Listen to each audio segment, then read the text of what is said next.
nagawa nila? Siguro hindi pa. Kaya nga ako kumandidato eh. Yung mga kamag-anak lang. Tapos yung tumulong lang, yun lang ano, kahit mayroong mga mas qualified. Kailangan na sumadaklataw na nagkapasan na. So sa akin na kalalaman ako madaklataw, na problema na din, kailangan ako bakar kang pag-appointment. Ako ibarat na wala ko yung kabalak na ito din yung isinar ng usual local. Sana meron tayong mga programa para sa kapakanan ng ating mga kababayan o lalo na yung mga nasa mababang sektor. Bakit ngayon lang? Sana dati pa yan. Sana hindi na ako tumakbo kung ginawa na yan dati pa. Kasi kung na-address natin itong mga sinasabi ko, ba't kailangan pa namin kumalila?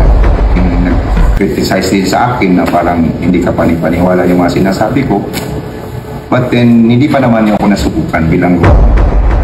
Sana rin yung mga iba na gusto nating paniwalaan din yung mga matatamis na mga promise din, sana kapanipaniwala rin. Bakit ngayon lang?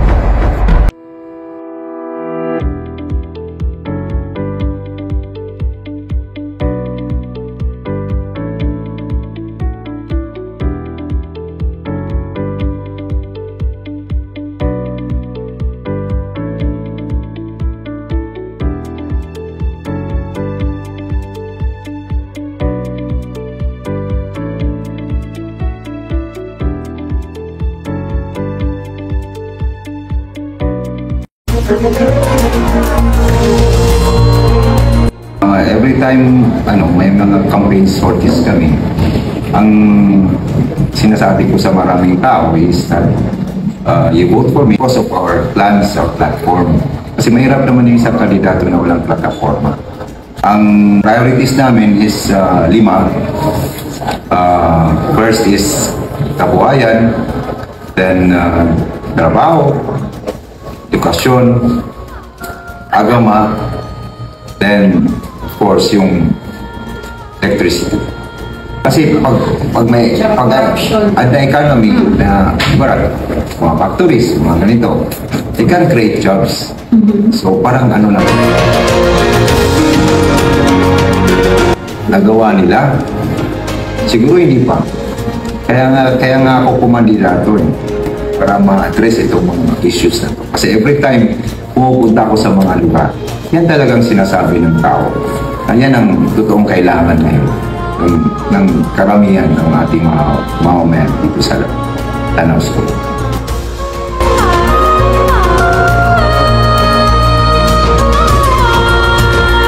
Ngayon ko pa na-realize, kaya pala sinasabi nila na ang Lanao del Sur is one of the poorest province. It's not because of our infrastructure, it's because wala palang kabuhayan yung karamihang tao sa atin. Walang trabaho yung ating mga anak. Pinaghirapan natin yung mga anak natin para lang makapagtapos, para iniisip natin na para hindi nila madaanan yung mga paghihirap na dinaanan natin. But then, the end of the day, after graduation, may diploma na, pero wala pa rin mahanap na trabaho. So then, napag-isip-isip namin ng aming team na if kami papalarin na manalo, baka pwede tayong gumawa ng isang opisina na pwede nating tawaging Provincial Employment Hub or One-Stop Jobs Assistance Center na pwedeng sila ang mag-aasikaso sa ating mga job seekers na mabigyan ng oportunidad para makapagtrabaho whether here or abroad. Saka magkakandak tayo ng mga maraming job fairs. Kung pwede nga pa nga yung mga job fairs sa mga municipalities na natin i-conduct. At tayo na ang makikipag-usap sa mga recruiting agencies, sa mga halimbawa sa mga private companies, sa DOLE or sa DTI para at least kung mayroong mga job opportunities na pwede nating ibigay sa ating mga gustong magtrabaho. So hindi na nila kailangan pumunta pa ng Maynila because dyan mismo sa provincial capital may office na dyan para mag-assist kanila lahat. Ang sinasabi nila is pag nanalo daw yung isang kandidato yung mga kamag-anak lang. Tapos yun lang ano, kahit mayroong mga mas qualified, pero ang kinukuha natin is yung hindi masyadong qualified. So pag tayo ay pinalad, we'll implement strict merit-based system sa ating hiring. Inshallah. Hindi lang tayo sa job assistance, kailangan natin ng job creations. So sumauso sa nga, hindi mo banog sa galbok, like for example, sa abroad, na kapag kaya pa ma-providean sila ng provincial government o kaya problemera na sa mga placement fee, ito para pagutangan, manumayaman tanong, na kapag kaya pa the provincial government will provide it, and of course, including the training. So kung mga watatanwa, nagugupan niya makapasad, but then this kaya ka-hire because they lack experience. So pa kayo pa mapag-OJT, tanong sila sa OJT, sa provincial government, para pa makatagod sila sa experience. And then, siguro, eventually, they will be hired. Siguro manan yan na field sila, make sure ba.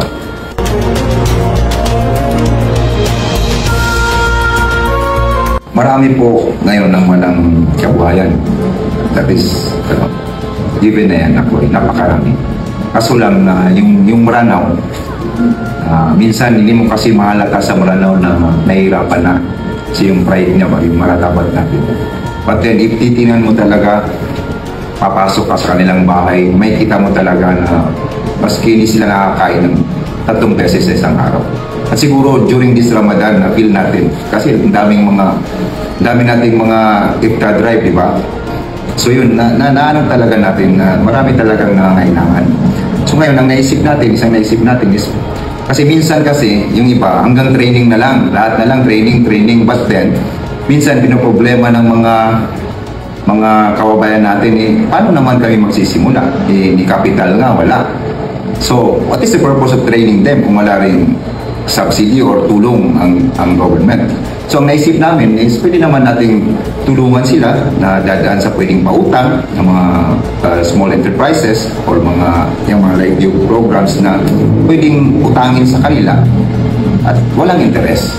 We will call that program siguro zero interest loan program for our livelihood. Yung sa agriculture, based on our consultation with some farmers, is that katulad ng South Cotabato, no? Yung sa kanila, napakayamang probinsya. In fact, they are the third richest province in the country right now. Ang pinagkikitaan lang nila is more on agriculture. But then, kung titinang natin yung lupa natin dito sa Lanao del Sur, sobrang laki compared to South Cotabato. So siguro, hindi natin kulang tayo sa atensyon sa ating mga farmers.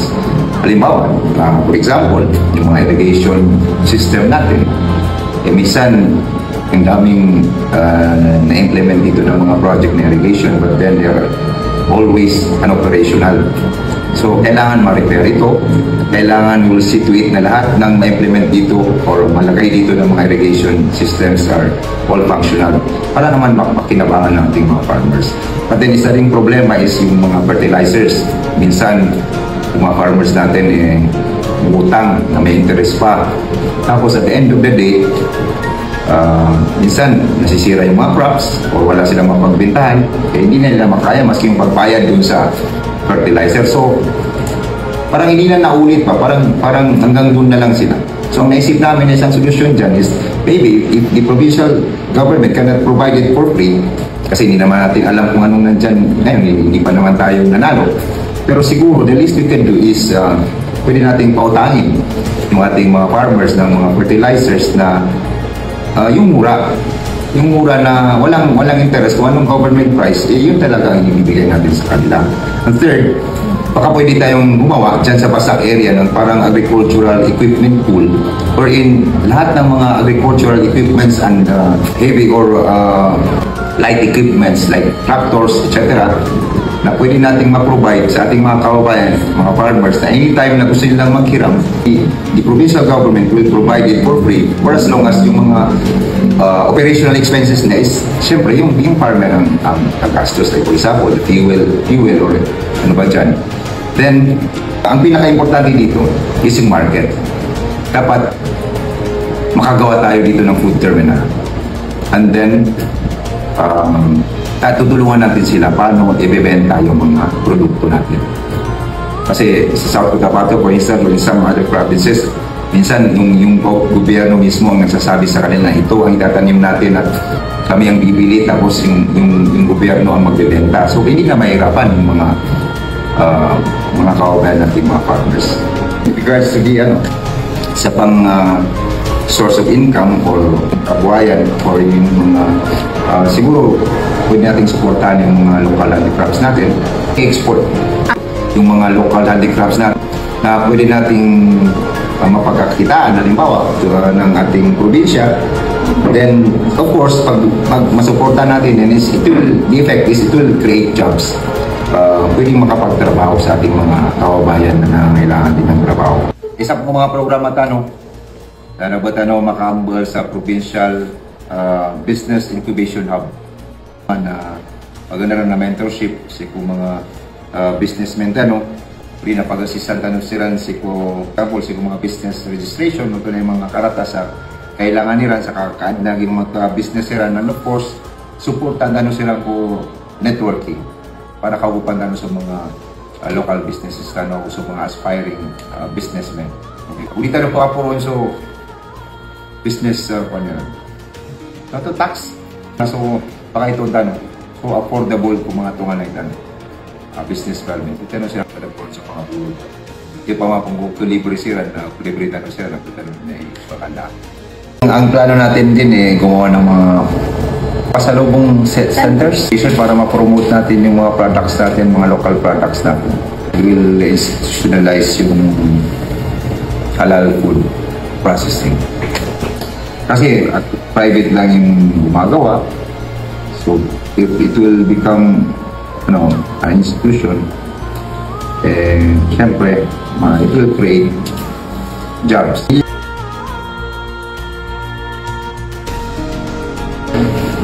Lalayo na Pitero Arcano before.